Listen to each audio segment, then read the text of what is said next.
보리수나무. 보리수나무는 그 이름을 들으면 누구나 알 듯 싶은 친숙한 나무로 생각된다. 그러나 막상 각자 알고 있는 보리수나무를 이야기하노라면 서로 다른 나무 이야기를 하고 있음을 발견하게 된다. 이름 하나를 두고 여러 나무가 서로 자신의 이름이라고 다투는 것이다. 식물 도감에 나오는 진짜 보리수나무는 보리수나무과에 속하는 낙엽 하렵수로 다 자라야 3-4m를 넘지 못하는 관목이다. 시골의 작은 마당이나 그리 높지 않은 산 가장자리 혹은 논두렁가에 자리 잡고 서서 바람에 늘어진 가지에 은빛 나는 잎새를 흔들거리며 서 있는 보리수나무. 여름이 막 시작될 즈음이면 잎 겨드랑이에서는 황백색의 작은 꽃이 피고 가을에 매달리는 작고 붉은 열매는 약간 떫으면서도 달짝지근한 맛으로 어린 아이들에게 인기가 높았다. 이 진짜 보리수나무를 두고 우리가 보리수나무라고 잘못 부르고 있는 나무 가운데 하나가 부처가 그 나무 밑에서 득도했다는 보리수나무이다. 그러나 이 나무는 실제 보리수나무과에 속하는 보리수나무와는 거리가 멀다.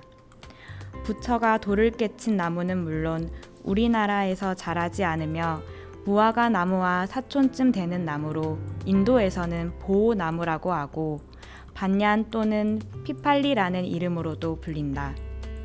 그렇다면 우리나라에서 왜 보리수나무로 알고 있을까? 고대 인도말로 모든 법을 깨쳐 득도한 상태를 보디라고 한다. 이 말을 한자로 음역하여 보리라고 표기하였고 여기에 나무 숫자가 보태져 보리수로 된 것이다. 그런데 보리수란 이름이 이미 우리나라의 나무에 붙어 있었기 때문에 혼동한 것이다. 이 나무는 보리수나무와 구분하여 인도 보리수라고 불러야 옳다. 또 하나의 유명한 가짜 보리수나무는 슈베르트의 가곡에 나오는 성문 앞 우물결에 선 보리수이다. 이 나무 역시 실제로는 피나무과에 속하는 피나무의 한 종류이다. 사실 피나무는 찰피나무, 달피나무, 연바피나무, 연주나무 등 우리나라에만도 여러 종류가 있다. 일제강점기에 나온 식물 도감을 보면 달피나무를 한자로 보리수라고 적어 놓았다. 그러면 피나무는 왜 우리나라에서 보리수나무가 되었을까?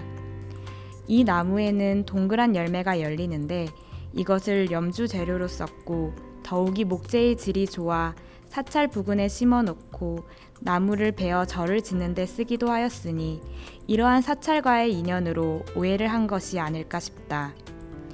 실제 아주 유명한 몇몇 절에 가면 달피나무나 염주나무를 심어 놓은 것을 볼 수 있고 개중에는 신자들에게 바로 이 나무가 부처가 득도한 나무라는 설명을 하거나 혹은 안내판까지 곁들여 놓은 것도 있다. 인도의 나무가 아닌 우리나라의 피나무 아래서라도 부처의 큰 가르침을 깨달을 수 있다면 좋은 일이겠지만 과학적 사실은 바로 알고 있어야 하지 않을까.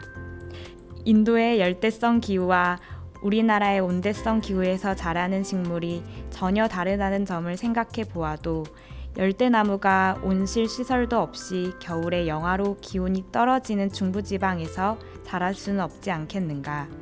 진짜 부처님께서 득도하셨다는 인도 보리수의 3대 후손은 2014년 대통령이 선물로 받아 현재 국립수목원에서 커가고 있다. 인도 밖으로 나온 세 번째 나무이며 불자들은 부처님의 현신을 모시듯 소중히 공경한다. 그렇다면 우리 보리수 나무는 왜 그런 이름을 가졌을까? 기록에 의하면 이 보리수 나무 열매가 보리수학과 관련이 있다는 것이다. 보리수 나무는 지역에 따라서 여러 종류가 자라는데 종류별로 열매가 열리는 시기가 각각 다르다. 가을에 열매가 열리는 나무를 보리수 나무로 부르고 봄에 열리는 것을 보리볼래 또는 조볼래로 부른다. 이 나무에 열매가 달리는 모양을 보고 못자리를 내고 보리 수확량을 점치곤 했으며 지역에 따라서는 팥의 수확량을 예측하기도 했다고 한다. 보리수 나무는 학명으로 엘라이 아그누스 움벨라타인데 여기서 속명은 올리브라는 뜻의 엘라이아와 마편촉가의 나무인 서양 모양을 지칭하는 아그노스의 합성어이다. 열매의 모양이 올리브 모양을 닮았고 잎에 흰빛이 도는 특징이 서양 모양과 같아 그리 부른다고 한다. 우리 보리수 나무는 항해도 이남의 어느 곳에서나 자란다. 심심산골에 홀로 사는 나무가 아니라 사람들 주변에서 함께 사는 나무이며 일본과 중국에도 자란다. 나무 줄기는 굽으며 그리 거세지 않은 가시가 나 있고 타원형의 길쭉한 잎새는 은빛이 돈다. 작은 꽃송이들은 두드러지지 않아도 향기롭고 은은하며 꿀까지 나고 열매는 보기 좋고 먹기도 좋다. 이 보리수 나무는 보리화주나무, 볼래나무, 보리똥나무 등 여러 이름으로 부른다. 보리수 나무과의 열매를 산수유나 오수유라고 부르기도 하는데 이는 열매 모양과 색이 비슷하여 그리 된 듯하다. 보리수 나무 열매는 아이들의 먹을거리 외에도 가실주나 잼 등을 만들기도 하고 예전에는 약으로도 많이 이용하였는데 자양, 진해, 지사, 지혈 효과가 있으므로 기침, 설사, 이질, 대하 및 월경이 멈추지 않을 때 물에 달여 복용한다. 특히 열매를 설탕에 재워 두었다가 마시면 천식에 큰 효과가 있다고 한다.